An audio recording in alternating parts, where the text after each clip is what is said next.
ہے وہ مسجد گئے نماز پڑھنے، تو یہ سمجھ لو کہ بھائی نماز کسی حالت میں معاف نہیں، نماز کسی حالت میں معاف نہیں ہے، بلکہ ہمارے والد صاحب رحمۃ اللہ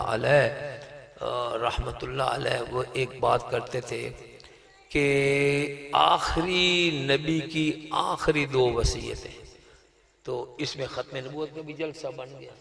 وہ دائی جو ہے نا ہماری دائی زبیر دائی، وہ تو چلی گئی ہے نا، تو لیکن چلو ختم نبوت کی بات آ گئی کہ آخری نبی کی آخری 2 وصیتیں آپ نے آخری ٹائم جو وصیت فرمائی ہے وہ کیا آپ نے فرمایا الصلاۃ وما ملکت ایمانکم، اے لوگو ایک تو نماز کا خیال رکھنا، دوسرا وہ مخلوق جو تمہارے ہاتھوں کے نیچے تمہاری کنٹرول میں ہے، تمہاری بیویاں، تمہاری بچیاں، تمہارے گھر کے افراد، تمہارے نوکر چاکر، ان کے ساتھ ان کا خیال رکھنا ہے، ان کا خیال رکھنا۔ اب تو ٹائم نہیں ہے، بہرحال یعنی جو ظلم و ستم ہوتے ہیں، عورت کی شادی ہوگی، دیکھو اولاد دینا کس کا اختیار ہے؟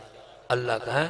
اللہ تعالیٰ خود فرماتے ہیں یَهَبُ لِمَن يَشَاءُ إِنَاثًا وَيَهَبُ لِمَن يَشَاءُ الذُّكُورَ أَوْ يُزَوِّجُهُمْ ذُكْرَانًا وَإِنَاثًا وَيَجْعَلُ مَن يَشَاءُ عَقِيمًا، کہ اللہ پاک جس کو چاہیں بیٹیاں دیں، پہلے بیٹیوں کا ذکر کیا قرآن پاک، اللہ پاک جس کو چاہیں پہلے بیٹیاں دیں یا بیٹے دیں، یا ان کو مکس کر کے بیٹیاں بیٹے دے دیں، وَيَجْعَلُ مَن يَشَاءُ عَقِيمًا، جس کو چاہے اللہ پاک عقیم بنا دے، بانج بنا دے، بڑے بڑے علاج بھی کرتے ہیں 20 سال ہیں جی، وہ قدرت کا عجیب کرشمہ ہے۔ ایک جوڑا ہے میاں بیوی، میاں بھی علاج کروا رہے، بیگم بھی علاج کروا رہی ہے، 20 سال بچے کوئی نہیں ہوئے، اب طلاق ہو گئی، وہ بیوی کسی اور کے ساتھ شادی ہو گئی، ادھر بھی اولاد شروع ہو گئی، خامد نے کوئی اور شادی کر لی، ادھر بھی اولاد شروع ہو گئی، یہ اللہ کی دین۔ لیکن اس پر اگر بیوی کے ہاں بیٹا پیدا نہیں ہوا تو اب اس کو طلاق دے دینا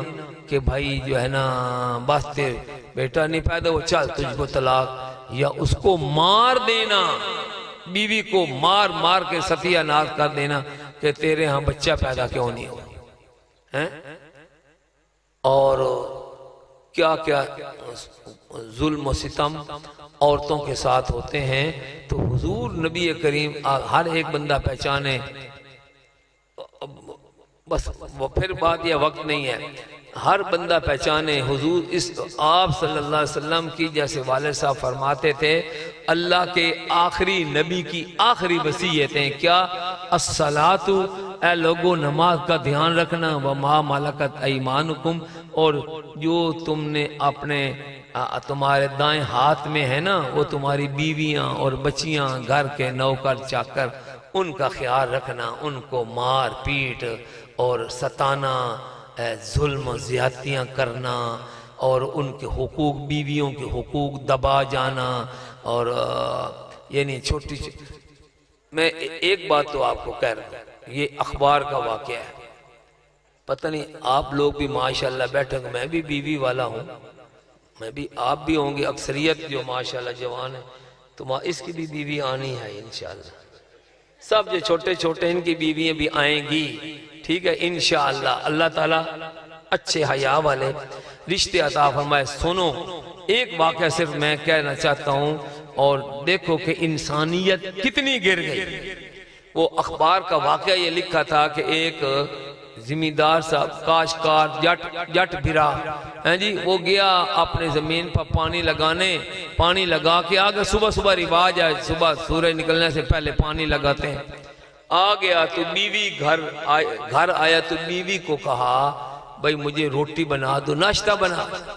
بیوی جو ہے وہ قرآن پاک پڑھ رہی تھی، پہلے زمانے میں گھروں سے قرآن پاک کی آوازیں آتی تھی، اب کیا آوازیں کیبل، تو وہ بیوی نے کہا کہ بھائی میں یہ قرآن پاک پڑھ رہی ہوں، سپارہ چلو 1-2 صفحے رہتے ہیں تو پورے ہو جاتے ہیں، تو میں پڑھ کے سپارہ ختم کر کے تو میں آپ کو روٹی بنا دیتی ہوں۔ وہ 2-3 منٹ گزرے کو 1 صفحہ پڑھ لیا ہوگا، 1 رہتا ہوگا، اس نے پھر کہا کہ میں نے تمہیں کہا تھا یعنی وہ کہتے ہیں نا با مرد خامد سمجھتا ہے میں مجازی خدا بن گیا، مجازی خدا. بھئی یہ جو گھمنڈ ہے نا میں مجازی خدا ہوں، اب وہ میری بیوی تو بس اب کھوتی بن گئی ہے، یعنی اس کی کوئی ویلیو ہی نہیں ہے. حالانکہ اللہ پاک نے کیا فرمایا؟ ہن لباس لکم. سن لو سارے بندے، میری بہنیں بھی، بچیاں بھی سن لیں، ان کے گھر والے بھی سن لیں، مرد بھی سنیں، عورتیں بھی سنیں. اور یہ ایک رسم بد اور بھی ہے. قرآن پاک کا کہتا ہے ہن لباس لکم، اے مردوں، پہلے تمہیں خطاب ہے مردوں کو، ہن لباس لکم، کہ وہ عورتیں تمہارے لیے لباس ہیں، وہ عورتیں تمہارے لیے لباس ہیں. وَأَنْتُمْ لِبَاسٌ لَهُنَّ، اور تم اپنی بیویوں کا لباس ہو. یعنی مرد کے لیے جتنا لباس ضروری ہے اتنی ہی بیوی ضروری ہے. یا یوں کہو کہ جتنی دیر مرد لباس کے بغیر رہ سکتا ہے اتنی دیر بیوی کے بغیر بھی رہ سکتا ہے. یا یہ کہو کہ مرد جیسے لباس کے بغیر ننگا ہے تو بیوی کے بغیر بھی ننگا ہے. جتنا مرد کے لیے لباس ضروری ہے اتنی اس کے لیے بیوی ضروری ہے. اور دوسری طرف عورت کے لیے خامد ایسے ہی ہے جیسے لباس ہے، کہ جتنا عورت کو لباس کی ضرورت ہے اتنا اس کو مرد کی ضرورت ہے. تو مرد کی ضرورت عورت اور عورت کی ضرورت مرد ہے. یہ گاڑی کے دو پہیے ہیں. عورت اکیلے سمجھے یہ دنیا کا پہیہ میں چلا کر لے جاؤں گی، مردوں کی ضرورت نہیں ہے. اگر عورتیں ہی پگ باندھ لینا تو پھر بھی کام نہیں چلتا. اور اگر خامد عورت کو کچھ نہ سمجھے پھر بھی کام نہیں چلتا. تو بہرحال اس نے کہا میں نے تمہیں کہا ناشتہ بنا دو. اس نے کہا میاں جی یہ تھوڑا سا بس سترے رہ گئے ہیں. اس نے کہا میاں جی وہی کسی کئی جو لے کر گیا تھا بننا ٹاپرنے کے لیے، وہ اس کی گردن میں ماری اور سر الگ کر دیا کہ تو نے میری بات کیوں نہیں مانی، روٹی کیوں نہیں پکا کر دی. تو اتنا ظلم تو نہیں نہ ہونا چاہیے. اگر یہ سمجھتے ہیں کہ بھائی اس کو روٹی پکا کے دینا میرا ضروری ہے، کپڑے استری کرنا ضروری ہے، تو اپنی بیوی کی جو ضروریات ہیں گھر میں تعاون کرنا. آپ نے سنا نہیں ہے کہ حضور صلی اللہ علیہ وسلم گھر کے کاموں میں اپنی بیویوں کا ہاتھ بٹاتے تھے، ان کے ساتھ پیار محبت کرتے تھے. کتنا پیار. حضرت عائشہ رضی اللہ تعالیٰ عنہ سے پوچھتے کہ بھائی یہ جو پیالہ آپ نے پانی پیا ہے کس جگہ منہ لگایا ہے؟ اسی جگہ منہ لگا کر پیتے. آج آپ کو اپنی بیوی کے ساتھ کوئی اتنا پیار ہے؟